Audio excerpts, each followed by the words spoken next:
Γεια σας παιδιά, για κάποιο λόγο σήμερα που είναι και Ανάσταση, καλή Ανάσταση σε όλους. Είμαστε στην εκκλησία εδώ πέρα και θα κάνουμε κλείπημα από μερικά μνημόσημα που υπάρχουν. Πάμε στο πρώτο. Λοιπόν, το πρώτο είναι αυτό εδώ πέρα, το βλέπετε. Πάμε στο δεύτερο. Το δεύτερο είναι αυτό εδώ πέρα, το βλέπετε. Το τρίτο είναι λαμπάδα μου και δεν ξέρω καν γιατί την τράβηξα. Το τρίτο ή τέταρτο, το τρίτο τέταρτο, δεν θυμάμαι, είναι αυτό το σπίτι που το βρήκα απλά. Ελάτε να σας δείξω και λίγο.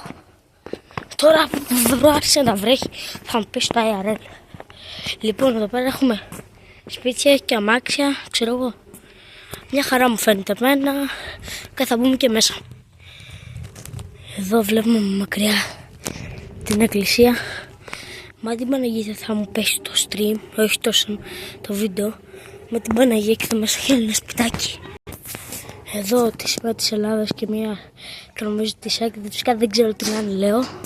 Εδώ είναι ένας τεράστιος πλάτανος, όσο πιο μπορεί το θες. Εδώ ένα σταυρός και εδώ πίσω σκοτάδι. Αυτό που νομίζω το δείχνω δεύτερη φορά. Μια πόρτα που δεν ανοίγει. Εν τω μεταξύ έχει πολλά δέντρα, 2 πλάτανη, σειρά, μπόρα.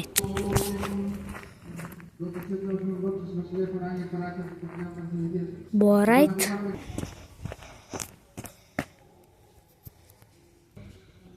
Εδώ οι καμπάνες, 2 καμπάνες, θα δούμε και άλλες καμπάνες συνέχεια. Αφού πήραμε γύρα όλη την εκκλησία, έχω πεθάνει, σας λέω πραγματικά. Ήρθε η ώρα να πιάσουμε μία ράχνη που βρήκα, ένα δέντρο, δεν ξέρω εγώ τι βρήκα τώρα.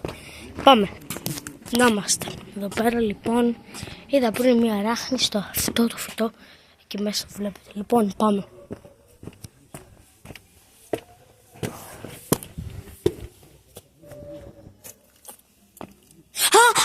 Ρε ράχνη, άρτος,